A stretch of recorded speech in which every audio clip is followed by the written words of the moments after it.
The new Byredo Vesuvio palette is definitely a statement piece, as always.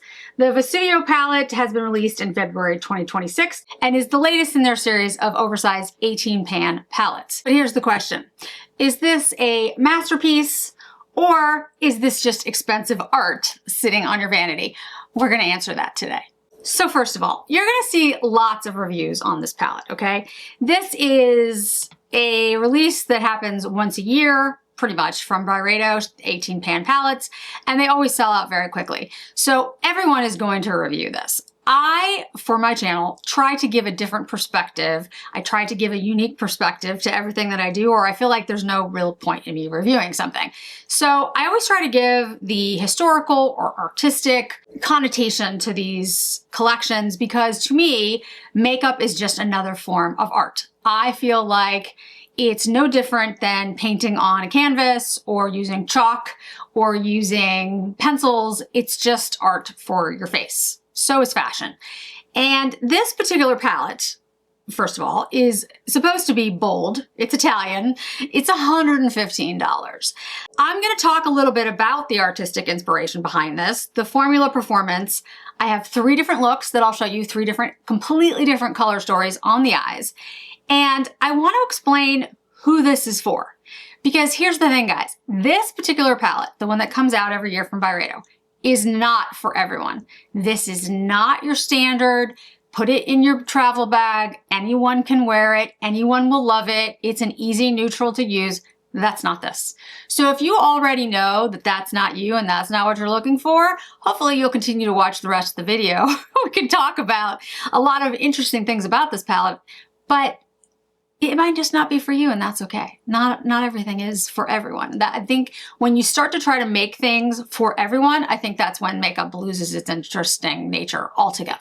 So the theme of this is inspired by an 18th century Neapolitan painting of Mount Vesuvius. So the concept art here is that it explores the tension and restraint of a landscape defined by a volcano. You can see that there would be tension in that.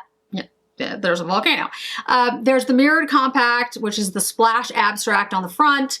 It's a collector's piece. It's designed to look like a relic of high art. All of the Byredo palettes are like that. You have the bibliophilia. I have fingerprints all over it, guys. That's another thing. If you're somebody who cannot handle fingerprints on your makeup, do not buy this palette because no matter how many times you clean it, just you pick it up and they're back on. So you have the bibliophilia, which is last year's, the Remembrance palette. You have the Mineralscapes palette, which we're going to talk about directly today because I think this is the most popular one that they've done. Then you have the Flora Kalahari. I do not have the original one they did. I think its name was Prism.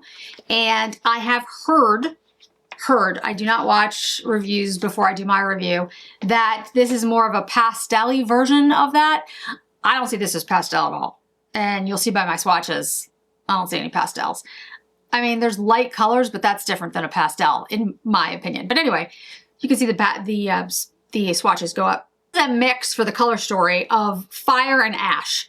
So you want to think of the fiery oranges, the molten coppers, and the bronzes contrasted with misty greens, cool lilacs, and smoky blues. The whole idea is that you've got the fire from the volcano, and then when the fire cools down, you have the ash. That's the inspiration behind this.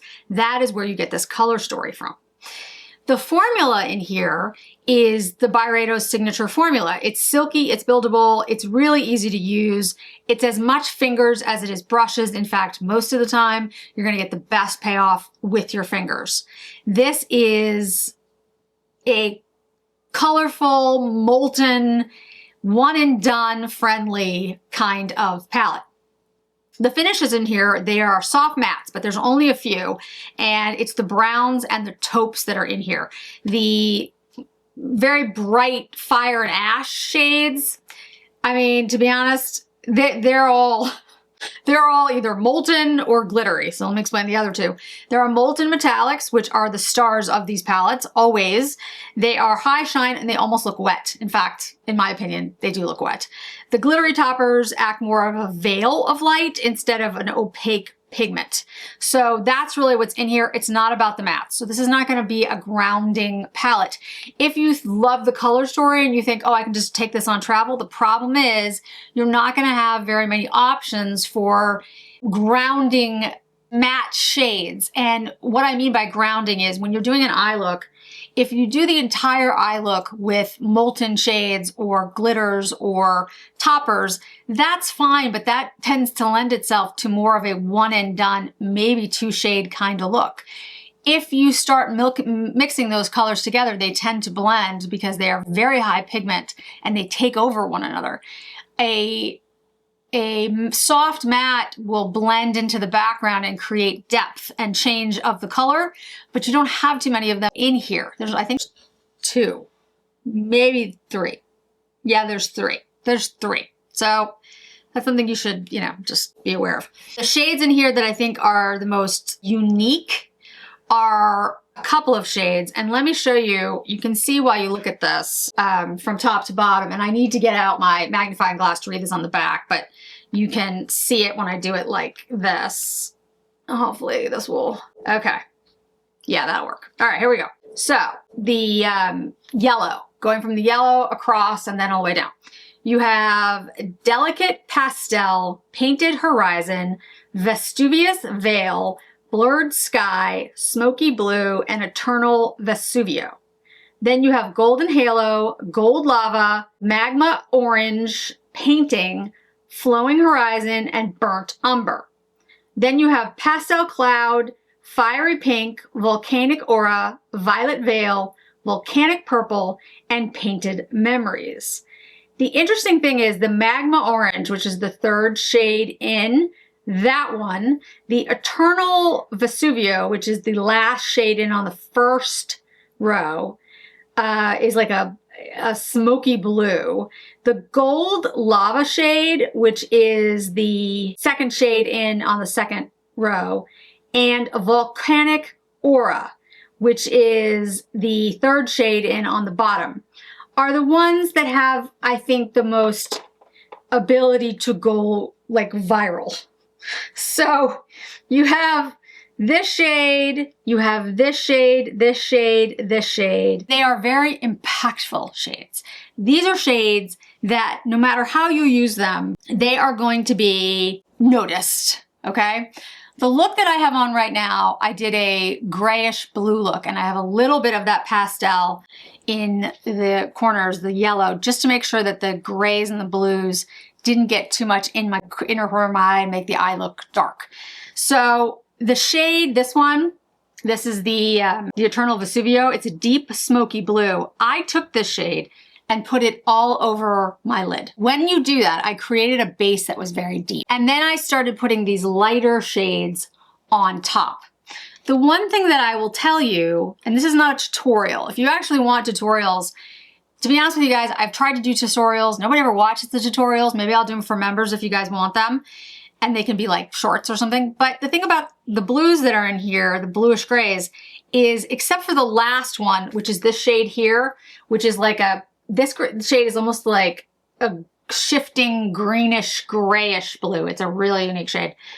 The blues and the greens do have a tendency, the blues and the grays do have a tendency to become very similar on the eye.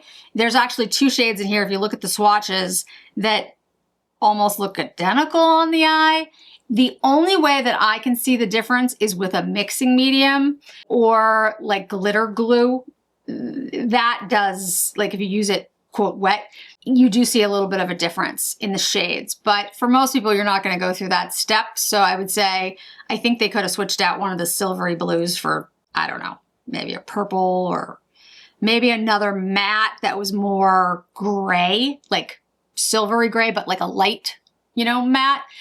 Those would be my suggestions. But, you know, again, Byredo did not ask me. I think that for one and dones, this is like a great palette because I feel like you could take any one of these molten shades and get an absolutely stunning look. So if you're looking for that, if you're looking for a one and done, use your finger, put on this molten look and run out the door, but you still have you have a makeup look on, you have foundation, you have a lipstick, you probably have some contour and some, because otherwise it's going to be a lot on your eye and nothing else anywhere else. It's not the traditional one and done. Traditional one and done I think of as like Merit, right? Or Jones Road. You put one shade on your eye, it looks gorgeous, and then, you know, the rest of your makeup is very minimal. This is the opposite of minimal, but this does allow you to have a lot of bang for your buck in the sense of one shade and you're done. And you can use your finger. You really can. I'm going to put a shade on top of all this look and destroy it before we go. So I think those are things that you have to take into account. If you're looking for stunning packaging, if you're looking for a unique color story and very high fashion, this is it right here. I mean, this is all of those things. It is expensive. It's $115. However, a lot of the quads that we look at in the designer luxury space now are in that range. The new Chanel's are 86, I think, and there's 4 shades in there. This has 18. Just do the math per shade. This is not what I would consider a travel palette. One, some of these shades are very, very soft. The molten metallics are very, very soft. They break. I would not really suggest traveling with this, which becomes an issue if you'd have to like put it in bubble wrap and then put it in your suitcase or put it in your travel bag. I really wouldn't even pack this. I would put it in your travel bag. And that, you know, I mean, is that what you want? Again, I'm not traveling that often. I'm using it at home, but still. And there's no mattes there's not enough mattes in here. There's 3 mattes. I think there should be 5. Like 18, to me, the 5 to 18 ratio would be about right. I think you need more grounding shades to build a look. If you want more of that one undone, then just make fewer shades and make it like a very molten overall palette, and that's all it is. If you're a Byredo collector and you love these palettes and you love the formulas, absolutely, it's very clear. But this is not like a functional, everyday neutral palette, as I said in my opening. That's just not what this is. I think you can get very distinct looks out of this. I've done 3. The first look is a very warm, orangey, brown, red. This is the fire aspect of this look. And I think it's really easy to do that with the shades in here. Obviously, it's a volcano. It's Vesuvio, guys. Come on. The second look I did was in honor of Valentine's Day. And I do just want to say really quickly, this is not sponsored, by the way. In no way sponsored. There's a lot of people who have asked me about Valentine's Day recommendations. This ring by Electric Picks is a absolute dupe for that viral, and I never get the name right, Kill Coin. I'll make sure it's down below, it's correct. But I mean, it's a great dupe for it. And I have terrible hands, but the ring is very cool. They have beautiful jewelry. They have a piece that, again, not sponsored, asked me for Valentine's Day recommendations, and I was wearing the ring in the video, and the next look is going to be very Valentine's Day coded. This is a very like petite bezel set necklace, and it is stunning on, and it's very simple, but it looks absolutely real, and it looks gorgeous on. It's really easy to use. Like, you can put it with anything. That's also from Electric Picks. So I'll make sure all the information is down below, but if you want a Valentine's Day recommendations, I will certainly do that, but I have all the things over on Shop My, if you just want to shop my page, and you'll see all the great different recommendations that you guys can use. So the next look I did was very Valentine's Day coded. It's very pink. Looking at this palette, there are a lot of pinks in here. In my opinion, they actually take up 1/3 of the palette, and they are quite beautiful. They create a sort of lilac-y purple pink look, and you can make it deeper using the Vesuvio shade and make it like more of a gray, and mix it in with the purples. The red in here, the only red is this shade here. When this goes on though, it actually translates to more of a volcanic reddish orange. It's not really red. It's almost like, for the right shade, I'll come up with the right paint name, but it's not red. It's like a orange, a deep, deep orange red. And it's actually quite pretty. I do have it on in this look as well, just not very much of it, but I think it could be a beautiful shade, especially on a deeper skin tone. This last look that I have on now is this very gray, blue, silvery look that is very different than the other 2 looks that I've done. So I think you can get a very eclectic look out of this palette. I think you can do all kinds of different things with it. Ink, like I said, the blues are a little repetitive. Blue silvers are a little repetitive. I think the formula, though, is silky and buildable and gorgeous. The metallics are the highlight here. I know that there's shades in here that are called pastel, the light yellow and the light pink, but I've used both of them and I don't see them as pastel. I just see them as light versions, and they still have a lot of oomph to them. I mean, I have the yellow on the inner corner of my eye. That doesn't look like pastel to me. Again, that's, you know, my opinion. There's no creasing. There's very high color payoff in these. Like the color payoff is amazing. And overall, I would definitely recommend it. But I do think this is for a particular person, as I outlined. So I'm gonna take this last shade here, the one that I said that has this really cool greenish shift, and I'm just gonna use my finger. And I wanna show you what I'm talking about when I say that these molten metallics just take over and can just be a one and done kind of look. Again, not a one and done in a minimalist way, but a one and done as in, I need to like spark up my look and I have 2 minutes.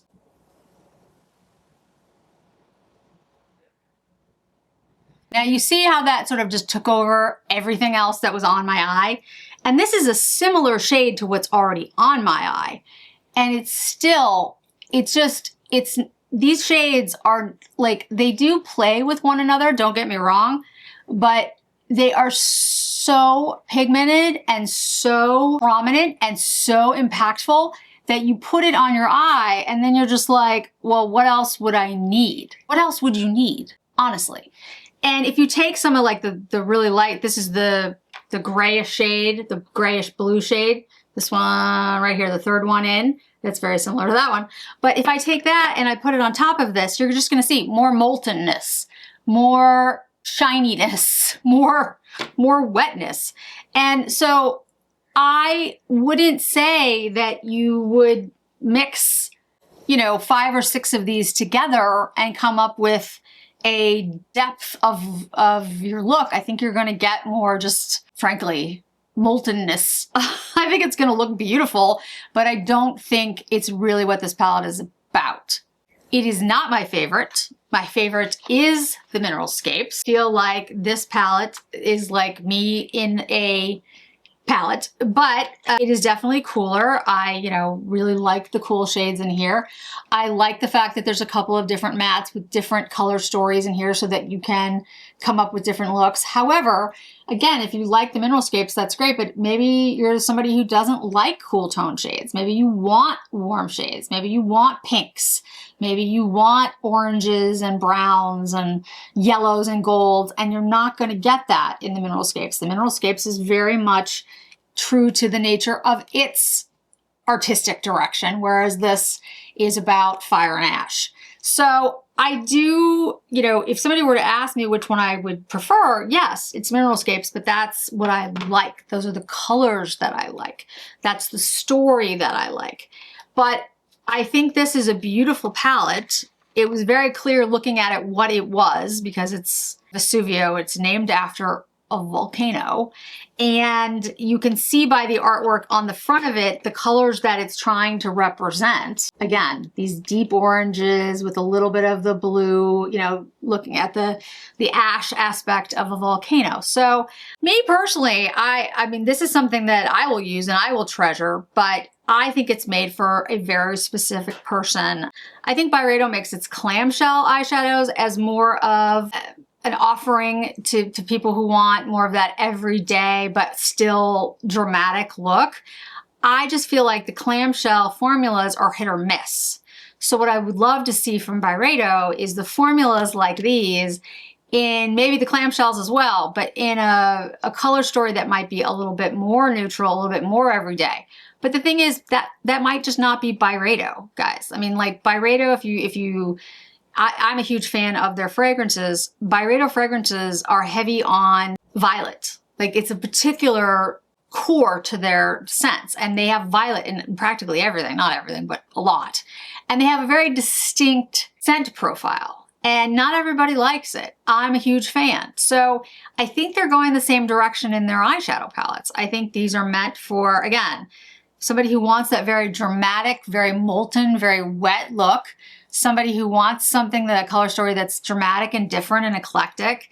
And the formulas I think are excellent. One last thing to mention, it's the same formula that they've always had. There are reds in here, reds and purples, like these shades, that may contain ingredients that will irritate your eyes if you have sensitive eyes. They are the same components that are in the purples and reds that Chanel has done, Guerlain has done, many other brands. And many people, including myself, can have reactions to those shades. For me, it's purples. I often have problems with like a deep purple, not like a lilac or a lavender, but like a deep purple. I often have problems with them. Anything with a reddish purple, I often have a reaction on my eyes. So if you're somebody who has that and you know you have it, I would put down, definitely make sure you're wearing an eye primer before you put these on. Don't put them on, you know, your skin, put them on with a primer. But also maybe this palette just isn't for you, you know, go for another palette. But any palette that's gonna have reddish purples, I think is usually where the problem is. I forget the different shades, the different dyes. To be honest, I forget the numbers. But there are a few of them that seem to cause issues for people's eyes, like across the board. I've heard from people who have the oversized Chanel palette for the Rouge Noir, and they had a similar problem with that one, putting that on their eyes.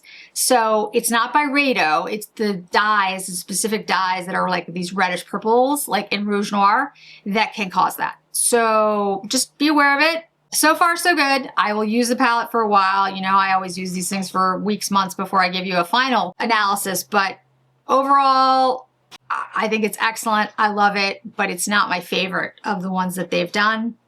It's still gonna look gorgeous on anybody's, you take all the fingerprints off, on anyone's vanity. But if you're using it for like that neutral everyday kind of look, I just don't think these Byredo 18 pans are for you. I think it's for somebody who really wants to play around with color and texture and formula and shades and maybe even do the one and done molten look, but in a bright pink or bright gold. And I think that's what it's there for. So again, something for everybody, right? And the $115 price point is definitely high, but again, you do get a lot of shades, 18 shades. So I'd love to hear your thoughts. Thanks so much for joining me today, guys. I really do appreciate it. I hope to see you in another video really soon. Bye.